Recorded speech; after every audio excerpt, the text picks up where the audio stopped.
Bonjour à tous, alors nous sommes le 8 juillet, donc il est 9h35 et je voulais vous parler de plusieurs actifs.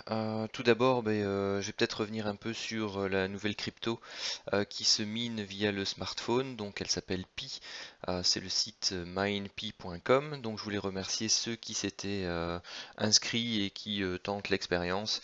Donc c'est une crypto qui se mine avec le smartphone, qui nécessite simplement de télécharger l'application, de activer celle-ci une fois par jour pour prouver qu'on n'est pas un robot et on crée une communauté et avec cette communauté on crée pour l'instant donc cette crypto-monnaie qui actuellement ne vaut absolument rien, hein. Mais il y a déjà plus de 100 000 utilisateurs et voilà, un jour si elle vaut quelque chose, elle n'aura pas coûté grand-chose à ceux qui l'auront créée. Et donc bon, à nouveau, comme toutes les crypto-monnaies, ils ont pour objectif de pouvoir faire du commerce avec.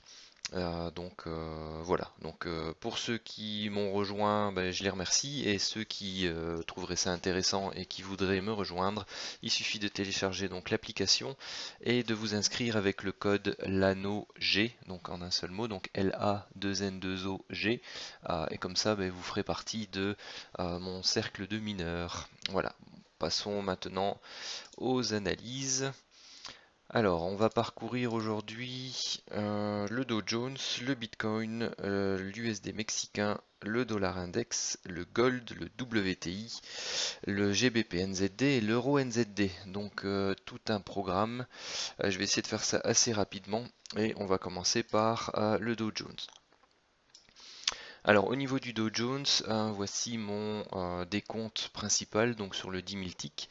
Donc par rapport au point bas qu'on avait fait ici, si je dézoome un peu, donc voilà, pour moi ça c'était une première vague 1 orange de la dernière vague haussière avant la correction de cycle de long terme. On avait fait une correction en 3 temps pour la vague 2 et ici on a une impulsion qui dépasse les sommets de la vague 1.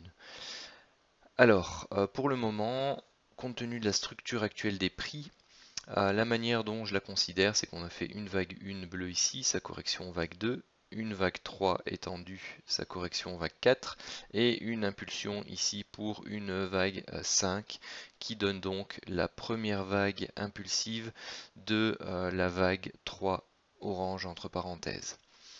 Ensuite, on a une correction en vague A et une correction en vague B qui est en train de se réaliser. On est pour l'instant toujours contenu dans ce canal haussier bleu et l'objectif maintenant, c'est tout simplement pour moi d'attendre une de ces zones, donc soit une zone ici au-dessus pour une clôture de la vague B, donc ce sont des clusters Fibonacci et des zones par rapport aux extensions classiques que peut prendre la vague B par rapport à la vague A. Donc ces zones-ci pour prendre une vente et ces zones-ci pour prendre un achat. Donc voilà, pour l'instant, j'ai pas beaucoup plus à dire sur le Dow Jones parce qu'il est au milieu. Donc c'est plutôt d'être patient et d'attendre afin de prendre plutôt des trades swing pour quelques jours. Bon, on entre ici dans la période juillet-août. Donc sauf actualité importante, les marchés risquent quand même d'être assez calmes. Euh, donc voilà, attendre des réactions, un peu de volatilité sur les zones avec de bons signaux. Alors ça c'était pour le Dow Jones. Ensuite, si ma souris veut bien, jetons un œil au Bitcoin. Alors, par rapport au point haut qui a été fait ici, autour des 13 850, on a fait une première correction ici en 3 temps. Euh, donc ça, pour moi, vous avez ici plusieurs couleurs, hein, donc ce sont des scénarios alternatifs. Le scénario principal que je regarde actuellement, c'est le orange. Donc on a fait une première correction avec une grande A entre parenthèses. ici, on a fait une première impulsion pour une petite A entre parenthèses, et là pour l'instant on consolide ici dans un triangle. Triangle dont j'attends la confirmation et éventuellement une sortie. Pour ici, donc une vague B entre parenthèses, et aller rechercher dans cette zone-ci, donc la zone des 13 450, 13 200, une vague C pour avoir un retracement de plus ou moins 90% ici de cette baisse. Pourquoi? Eh bien tout simplement parce que dans ce scénario-là, j'envisage la réalisation d'un flat. Donc c'est-à-dire une première correction en 3 temps, une deuxième correction en 3 temps qui retrace entre 85, minimum 85 et 123,6 de la baisse ici. Et ensuite une correction en 5 temps qui, si on s'arrête dans cette zone-ci, devrait théoriquement aller rechercher les zones vertes qui se trouvent là, donc autour des 8500 et des 7500, grosso modo. Hein. Donc ça c'est pour le premier scénario, correction en flat.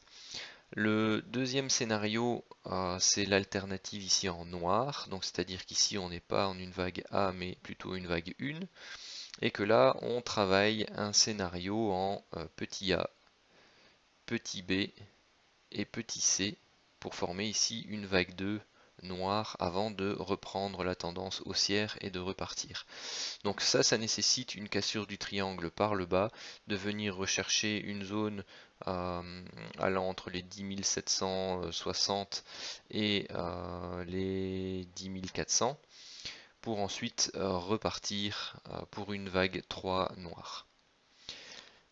Et l'alternative suivante, donc c'est la rouge. Donc ici on a fait une première section en 3 temps pour une vague W, et ici on fait une correction en triangle pour une vague X, et on attend une cassure par le bas pour aller rechercher une vague Y qui devrait se retrouver également ici, soit dans cette zone là, donc des 8300 à la zone des 7450, 7500. Donc ça c'est pour le Bitcoin. Donc à nouveau il est en range dans ce triangle, donc c'est attendre la validation d'un des scénarios et un des niveaux ou un signal sur une unité de temps inférieure afin de pouvoir s'orienter et prendre position suivant l'un des scénarios indiqués ici. Ensuite l'USD MXN, donc ici on est en journalier. Vous voyez qu'ici on latéralise depuis un sacré bout de temps, hein, depuis début 2017. Donc pour moi, la manière dont j'analyse cette latéralisation pour le moment, c'est que nous avons fait ici une correction impulsive de vague A, donc grand A ici en orange. Ensuite, on a fait une première hausse, une correction en 3 temps et une seconde hausse. Donc pour une petite A bleue, on a fait ici une correction pour une petite B, une petite C, une petite D et une petite E. Donc j'interprète ça moi actuellement comme un triangle. Un triangle pour construire la vague B orange qui se trouve ici et qui donc serait terminée au niveau de la vague E bleue ici. Alors, je vais peut-être descendre, je crois que c'est sur le 4 heures, sur celui-ci. Sur l'horaire directement, je ne sais plus. Oui, sur l'horaire. Alors, voici actuellement le décompte. Donc la vague E se termine ici. Hein, bon, avec le décalage des unités de temps, elle est un peu à droite, mais elle se trouve bien ici, c'est le top. Et je vais vous le noter.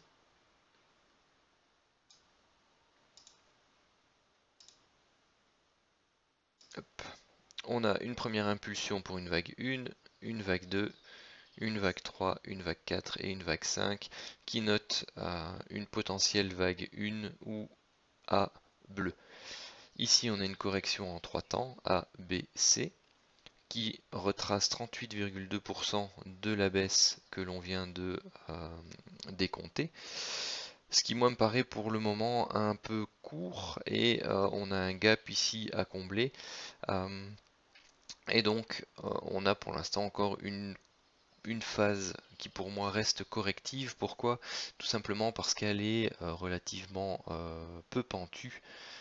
Et on a ici une première vague A, une vague B, et ici on travaille très certainement un biseau qui, au vu de la structure de prix, n'est pas encore terminé.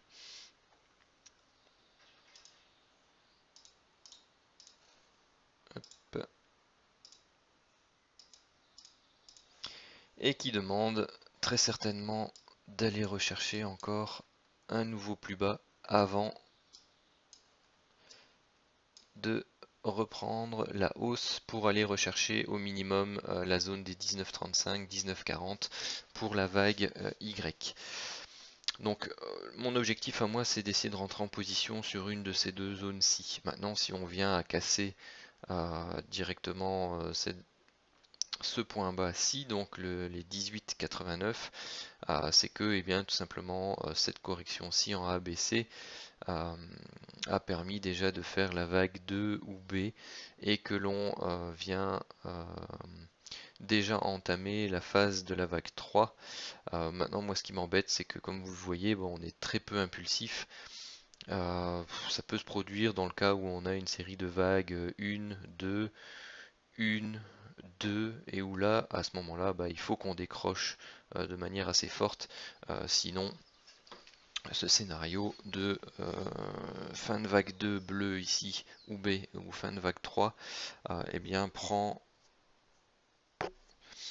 un peu l'eau. Pourquoi? Eh bien tout simplement parce que on s'éternise et ça ressemble plutôt à un range, une latéralisation tout simplement.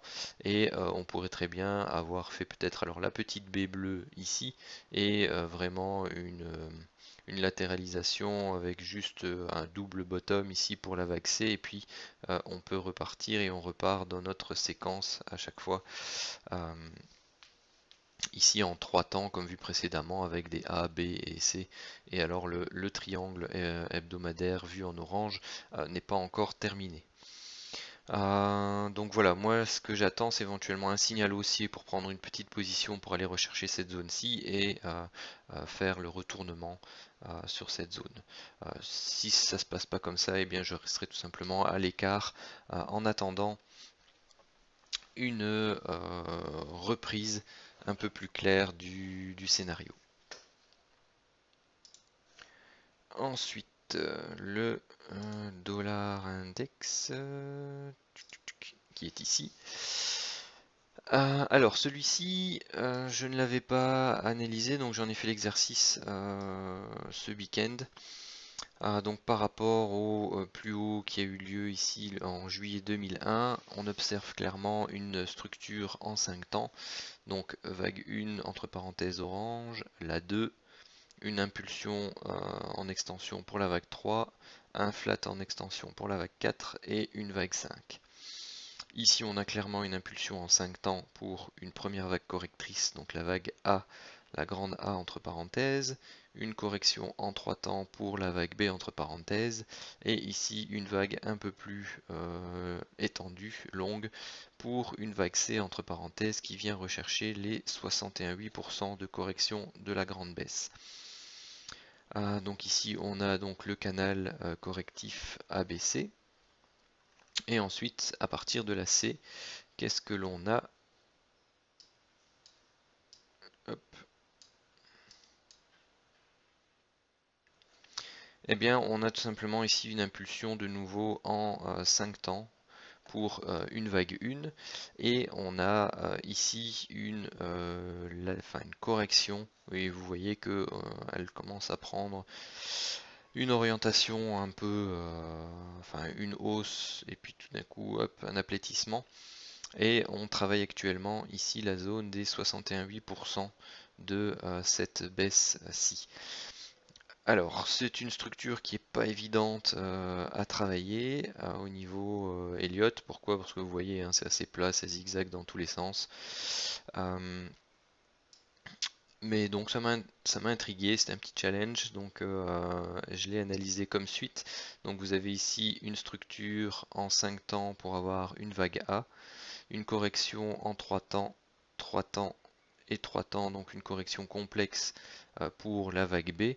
Et ici, vous avez une structure en séquence en 3 temps pour une vague 1, une vague 2, nouveau 1, 2 et 3 pour la vague 3, enfin je devrais plutôt dire A, B et C pour la vague 3.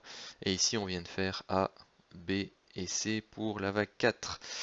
Donc je m'attends à ce qu'on, par rapport à cette hausse qu'on vient de faire ici, qui est toujours contenue dans ce canal baissier, à ce que l'on travaille ici éventuellement soit une légère cassure, un pullback dessus et une remontée pour aller chercher ce haut de biseau ascendant. Donc vous voyez qu'il est très peu convergent, hein, c'est quasi un canal, mais je m'attends à ce que l'on puisse encore aller refaire un dernier plus haut ici pour rechercher une sous-vague 5 bleue pour notre vague C, que j'ai oublié d'indiquer d'ailleurs.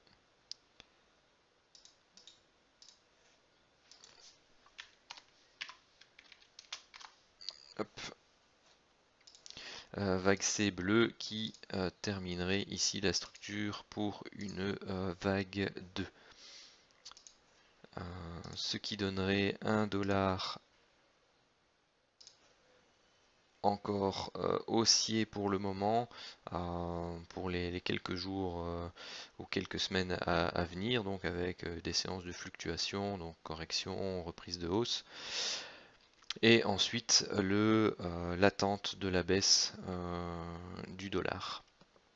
Bien entendu, si l'on vient casser ici donc les 100% d'amplitude qui correspondent à l'amplitude ici de la vague 3, parce que dans un biseau, la vague 3 doit être plus petite que la vague 1 et la vague 5 doit être plus petite que la vague 3. Donc si on vient à casser ici les 98,66, cela signifie que la vague 5 devient plus grande que la vague 3 et que donc ce décompte en biseau est invalidé et que l'on risque plutôt de partir à la hausse et d'aller rechercher ici les plus hauts des 10 380. Ensuite, on en est plus ou moins à la moitié. Le gold, et surtout qu'à la fin, sur le GBP NZD, l'euro NZD, ce sera un peu plus didactique, pardon. Alors, le gold en hebdo, toujours dans la structure ici depuis 2011, septembre 2011, donc une vague 1, une vague 2, une vague 3, le triangle de la vague 4, la diagonale de terminaison pour la vague 5 qui donne notre grande vague A correctrice mensuelle. Ensuite, on a une impulsion haussière en 5 temps pour une petite vague A hebdomadaire entre parenthèses. De nouveau, une impulsion ici pour une sous-vague A, une correction en 3 temps pour une vague B, encore pour une vague C, une vague D et une vague E. Donc le schéma qui est ici d'ailleurs, je sais pas pourquoi. Hop, voilà. Donc pour le triangle, donc la vague B entre parenthèses orange ici. Donc on a le triangle A, B, C, D et E. Et là on fait l'impulsion haussière. Donc la diagonale supérieure en orange ici, c'est la parallèle de celle-ci pour définir le canal. Vous voyez qu'on a déjà plus ou moins réagi 2 fois dessus. Et vous avez ici les niveaux de vague A et vague B qui sont reprises ici comme un niveau chartiste de support, en plus du retracement des 38,2% hebdomadaires de toute cette baisse. Donc ceci est vraiment une zone relativement forte au niveau de chartiste.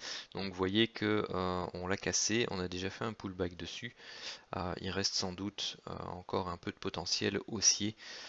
Pourquoi pas pour aller rechercher cette première zone-ci des 1450 et par extension aller rechercher la zone des 1485 à 1525 qui est ce haut de canal ascendant ici, noir, en plus de la zone de résistance ici qui est maintenant devenue, enfin zone de support pardon, qui est maintenant devenue certainement une zone de résistance.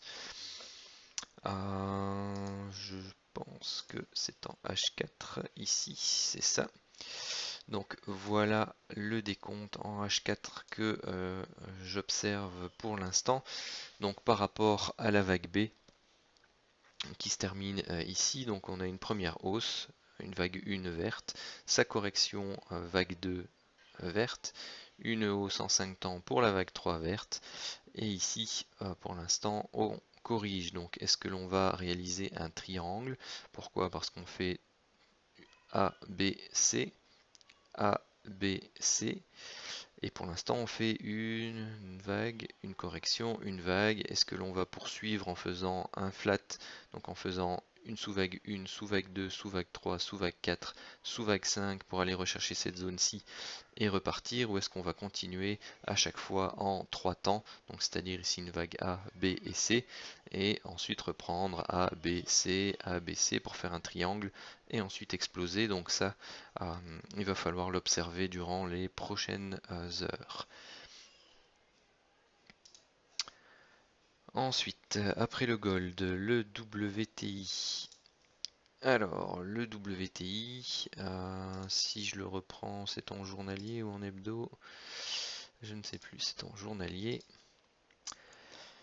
Voilà un peu la façon dont je l'analyse. Donc à partir de ce point-ci, on a une descente en 5 temps, donc 1, 2, 3, 4 et 5.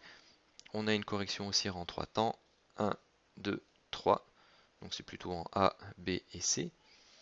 Ici, on a de nouveau, donc les flèches n'apparaissent pas, mais elles apparaissent sur l'unité de temps inférieure. Donc vous avez ici une nouvelle baisse, une correction en triangle et une nouvelle baisse. Donc de nouveau une correction en A, B, C avec une vague A très étendue. Ici de nouveau une correction en A, B, C, A, B, C. Tout simplement, moi ce que ça m'inspire, cette succession de vagues correctrices en ABC, c'est une latéralisation, éventuellement une correction en triangle. Maintenant, peut-être que ceci est une première phase et que vous avez ici donc une vague A, une sous-vague A, et que c'est la sous-vague B ici qui se matérialise en triangle, et puis que l'on va continuer dans ce sens. Donc voici les flèches rouges dont je vous parlais qui n'apparaissaient pas. Alors la manière dont j'interprète le décompte actuellement, donc ici on a une structure en 5 temps pour une vague A verte entre parenthèses, 3 temps pour la vague B et de nouveau 5 temps ici pour la vague C verte. Alors actuellement on a fait une première hausse, donc vague 1 ou A entre parenthèses verte, une correction en 3 temps pour une vague 2 ou une vague B verte, et une impulsion en 5 temps ici pour une vague 3 ou une vague C verte.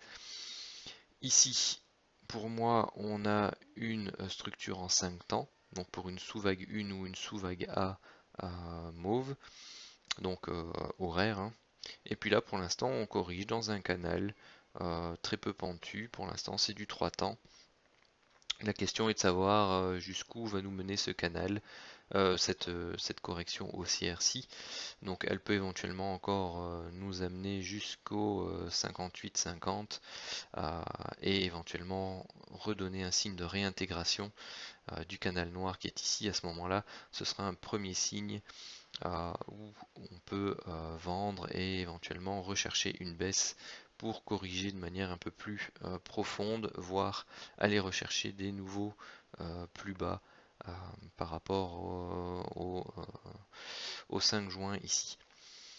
Donc ça c'est également en surveillance. Dans tous les cas, si jamais on vient à remonter et à retravailler ici le haut du canal, eh bien cela signifie qu'on travaille plutôt le schéma en vague 3, vague 4 et vague 5. Pour le moment, celle-ci ne m'apparaît pas comme une vague 4 accomplie.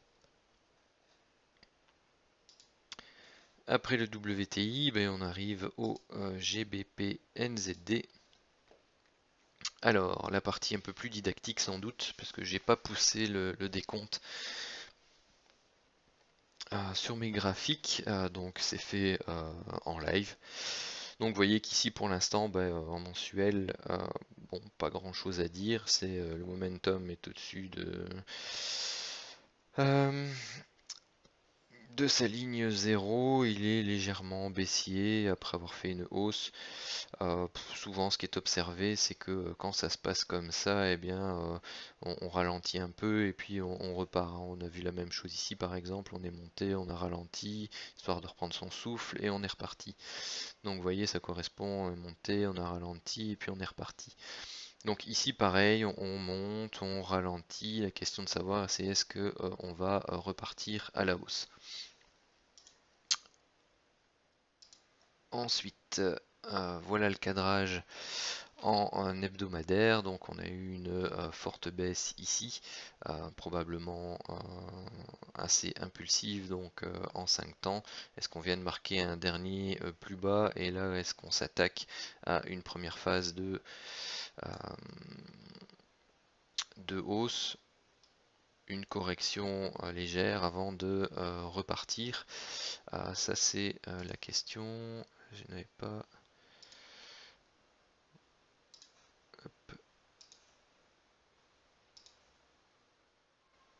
Oui, c'est une diagonale un peu. C'est pas très joli comme éventuellement une diagonale d'initialisation, euh, mais ça peut se compter en tant que tel. Parce qu'ici on a une vague 1, une vague 2, potentielle vague en triangle et ensuite une dernière hausse en 3 temps. Donc c'est à chaque fois du 3 à 3, enfin triangle 3. Bon, c'est plutôt une comment c'est plutôt correctif en structure de prix. Donc la probabilité d'un schéma correctif ici est un peu plus important qu'une diagonale d'initialisation. Donc on est toujours cadré dans ce magnifique canal, donc avec une double partie centrale. Et actuellement, ce qu'on fait, c'est que on est venu buter sur le haut, on repart en bas, on travaille, on vient caler ici sur la zone du milieu et on repart vers le bas. Donc on peut éventuellement s'attendre soit à, vous voyez la forme que ça prend ici, hein, un triangle. Donc encore une consolidation en triangle pour une première phase correctrice, donc une vague W, une correction en triangle pour une vague X et un départ en Y pour reprendre à la hausse. Ou tout simplement, ici on a fait une première phase correctrice pour une vague A, on fait une sous-vague A, une sous-vague B et on repart à l'assaut pour aller rechercher le bas de canal ici en pointillé pour une vague C. Donc ça, ce sont les scénarios hebdomadaires possibles. Vous voyez qu'ici, on est également encore en baisse au niveau de l'indicateur de momentum.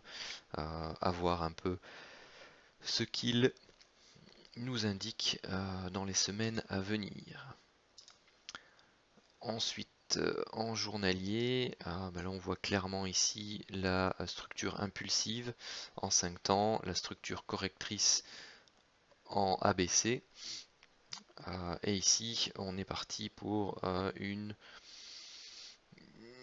structure qui pour l'instant est contenue dans un canal baissier, à voir ce qu'elle va donner. Est-ce qu'on a fait une vague 1 en extension, vague 2 ici, vague 3, on travaille une petite vague 4 pour aller rechercher de manière latérale ici le haut du canal baissier, et une dernière petite vague 5 pour aller rechercher ces niveaux-ci. Pourquoi pas? Ce qui est embêtant pour l'instant, c'est que si ça se passe comme ça, on risque de ne pas atteindre le point bas ici. Ce qui est plutôt embêtant. Bon, après maintenant il faut voir, hein, on n'est que dans le début d'une structure, c'est plutôt une recherche de swing éventuel. Ici on a eu un signal de divergence, à voir si, parce qu'ici on a bien 1, 2, 3, 4 et 5. Est-ce qu'on travaille seulement la 3, une structure pour la 4 et encore une baisse pour la 5? Bon, ça c'est c'est à voir. Moi je serais plutôt enclin à essayer de prendre des achats plutôt sur un point un peu plus bas, autour des 1,85-80. Je ne sais pas si je descends un peu plus bas. Ah oui, tiens, j'avais tracé ça. Donc cette structure ici en triangle qui dénote plutôt la présence d'une vague A, d'une vague B et ici d'une vague C. Donc là, on a un double signal de divergence. 3, 4, 5. Potentiellement ici une structure haussière en 5 temps. 1, 2, 3, 4, 5. À voir un peu ce que donne la structure dans les prochaines heures.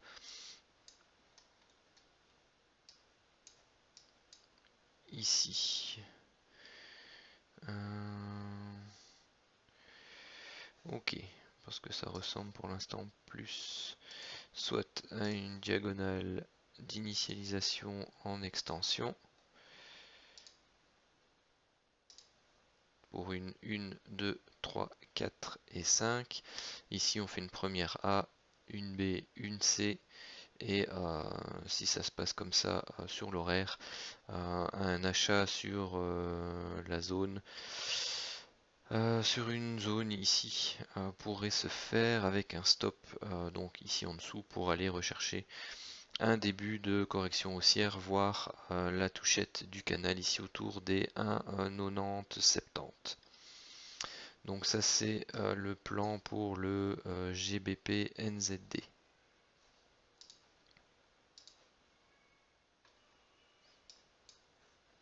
Ok.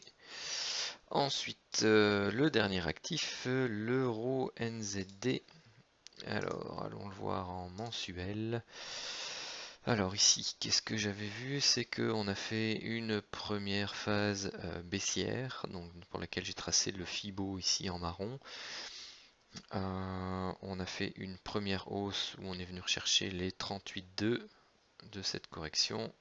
On a maintenant un travail, donc un range dans cette zone là, donc dans la zone des 1,38,83 jusque 1,86,80. Et donc pour l'instant on fait du yo-yo à l'intérieur. Le momentum ici qui est, donc on a eu ici une divergence entre ce point là et ce point là qui a été validé. On vient travailler la zone centrale, donc on va la travailler certainement un peu et éventuellement à nouveau un peu comme le GBP-NZD tout à l'heure mais en sens inverse. Ici on pourrait continuer éventuellement un peu la phase corrective baissière. Ensuite l'hebdomadaire, qu'est-ce qu'il nous raconte? Alors une première impulsion ici en 5 temps, une correction ici en A, B et C. Donc vous avez ici une impulsion en 5 temps pour la vague A, un triangle pour la vague B et une diagonale de terminaison pour la vague C. Quand vous êtes, oui c'est la partie didactique aussi, quand vous êtes perdu un peu par rapport à ce genre de mèches, qui sont certainement des mèches suite à des news ou ce genre de choses, et qui sont embêtantes pour le décompte, ne pas oublier qu'à la base, l'Elliott s'analyse sur des graphiques en clôture. Et donc le mettre parfois en clôture peut vous aider à faire votre décompte de manière un peu plus facile. Donc ici vous voyez bien qu'en partant de ce point là on a une hausse, une baisse, une hausse, on travaille une correction et une nouvelle hausse. Donc première vague en 5 temps. Vous avez ici un schéma correctif, puis vous avez ici 1, 2, 3, 4, 5. Donc c'est là où vous avez votre triangle, donc vague A, vague B, et ici 1, 2, 3, 4 et 5 pour un biseau baissier, donc une diagonale de terminaison pour la vague C. Donc on a une première phase de correction haussière, une correction baissière en 3 temps, et ici, ce qu'on a, c'est qu'on a une première phase haussière, une correction, une autre phase haussière, une correction et encore une phase haussière. Donc ici, si on compte, hein, vous avez 1, 2, 3, 4, 5, 6, 7, 8, 9. Donc une structure en 9 temps impulsive, mais qui ne vient pas dépasser les derniers plus hauts ici de la première vague correctrice. Donc soit ceci est une vague C tronquée, et donc qui annonce une poursuite de la baisse, soit ceci est une première vague 1 qui initialise une nouvelle séquence haussière assez importante. Donc vous avez ici la vague 1 principale, la vague 2 principale, la vague 1 de la vague 3 principale, et ici on travaille la vague 2 de la vague 3 principale, et on s'attend à encore une correction pour aller rechercher alors un push beaucoup plus important. Donc voilà l'analyse que je peux en faire. Donc là on est en hebdo, on va se mettre dans les couleurs hebdo.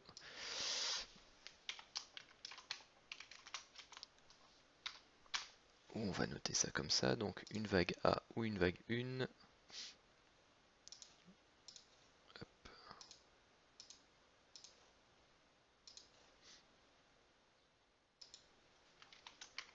Une vague B ou 2.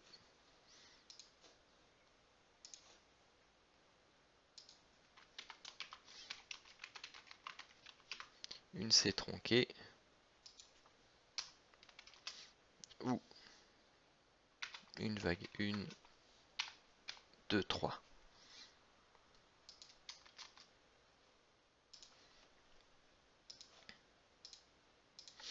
Ici on a une première impulsion en 5 temps, donc on a éventuellement dans tous les cas hop, un petit A.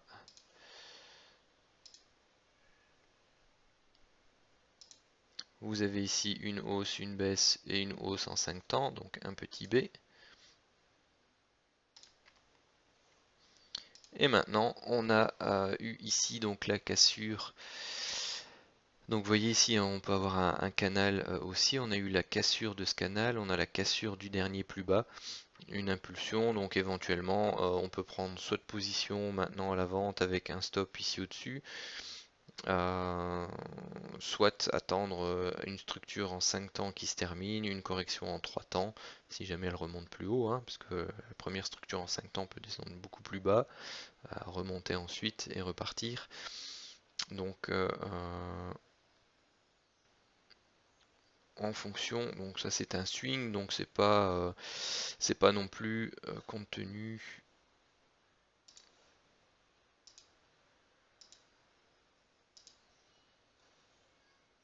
de l'objectif qui se trouve ici. Donc vous voyez qu'on a un risk reward supérieur à 2 pour le moment, donc c'est pas forcément inintéressant de pouvoir initier une première position à ce niveau-là, hein. Hop, vous voyez, c'est même quasi du 1 pour 3. Donc c'est pas inintéressant de déjà éventuellement travailler un début de position là-dessus. Pourquoi? Parce que faut pas oublier que si c'est la vague C tronquée, pardon, c'est vague A ou 1, et ici on est en vague B ou 2. Et donc c'est l'impulsivité de cette baisse-ci qui va nous orienter un peu plus sur la nature de la structure en cours. Parce que si vous avez ici une vague 3 fortement impulsive, tout simplement vous avez la confirmation que ceci est une vague C tronquée, qu'on a repris un cycle baissier pour aller plus bas comme indiqué par l'indicateur de momentum au niveau mensuel. Vous voyez qu'au niveau hebdomadaire, on vient tout simplement de sortir d'une zone définie comme étant une zone d'excès et on vient de casser la ligne signal. Donc on peut très bien ici faire une recherche du centre, yoyoter un peu dessus et puis repartir de plus belle vers le bas. Donc faire une première sous-vague 1, une correction pour la sous-vague 2 et puis repartir de manière plus importante pour la vague, la sous-vague 3 de la vague 3. Donc ça c'est de l'hebdo. Je vais peut-être vous remettre la partie en chandelier, supprimer un peu tous ces rectangles.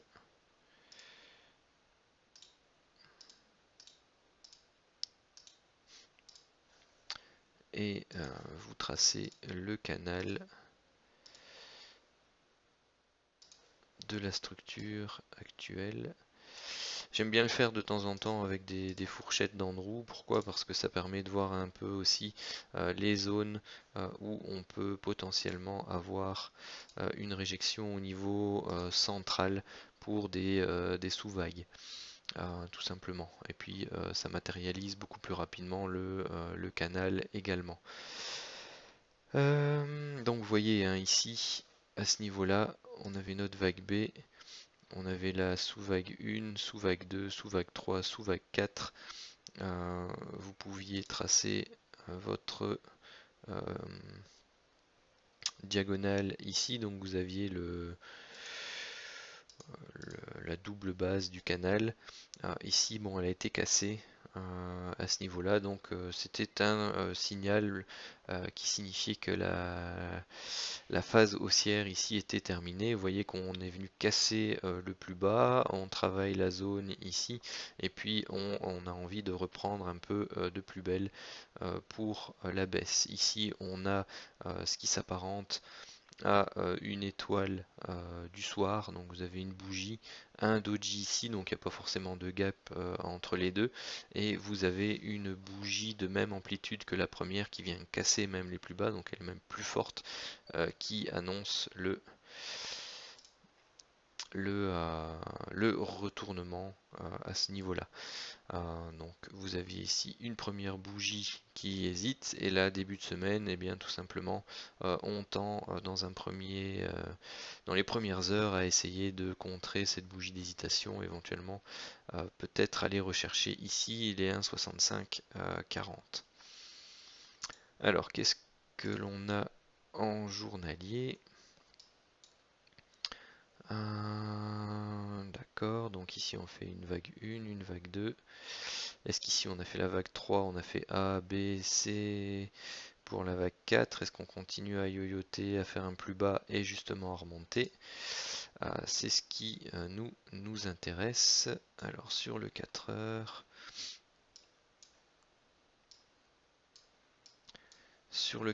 donc vague 1, vague 2, 3, A, B, C, C.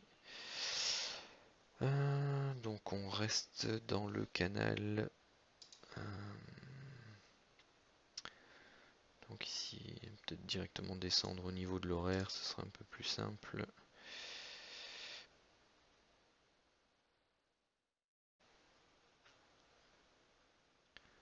Hop, hop.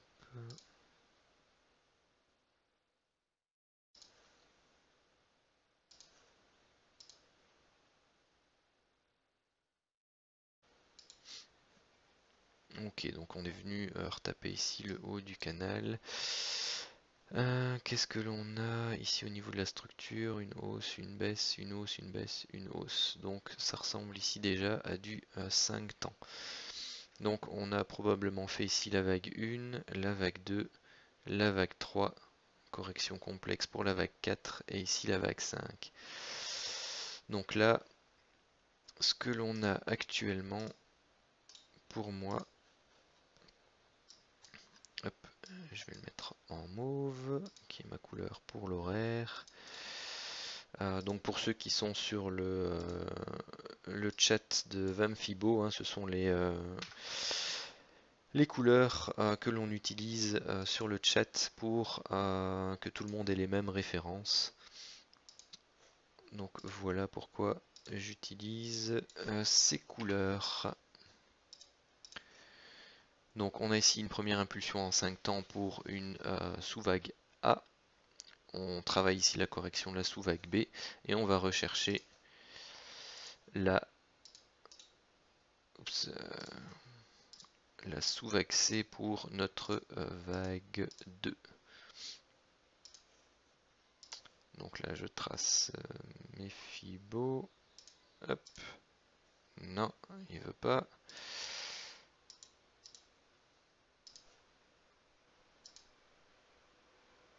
Voilà. Donc bah voilà, ici moi je vais attendre sagement la confirmation de la vague B et de la vague C qui idéalement, mais alors idéalement, hein, parce que la vague 2 retrace entre 50 et 61,8% de manière standard, donc avec les plus grosses probabilités, tout ça dans un canal et ici en plus on a une zone chartiste relativement intéressante, donc elle va de 1,70 à 90, donc 1,7090 si je m'exerce à le dire en français de France, parce que je suis belge, hein, je suppose que vous l'aurez remarqué à force de dire 90, 70. Et ici donc la zone des 1,7115. Donc voilà un peu ce que je vais attendre ici sur l'euro NZD pour travailler l'actif à la baisse. Donc voilà, c'était tout pour aujourd'hui. Donc ça fait quand même pas mal d'actifs. J'ai pas l'habitude d'en faire autant, mais quand on travaille en groupe, on essaye d'aider les copains à avoir une vision complémentaire sur leurs actifs. Donc le DO, le Bitcoin, l'USD mexicain, le dollar index, le gold, le WTI, le GBP-NZD, l'euro NZD. 8 actifs à tenir à jour cette semaine pendant les vacances et ce sera avec plaisir que je le ferai. Si jamais vous en avez d'autres qui vous intéressent ou sur lesquels vous voulez avoir ma vision, parce que ce n'est qu'une vision de marché qui est la mienne, donc n'hésitez pas. Je vous remercie, n'hésitez pas à partager la vidéo, à la liker, à la tweeter, ça me fera plaisir. Je vous souhaite une bonne journée.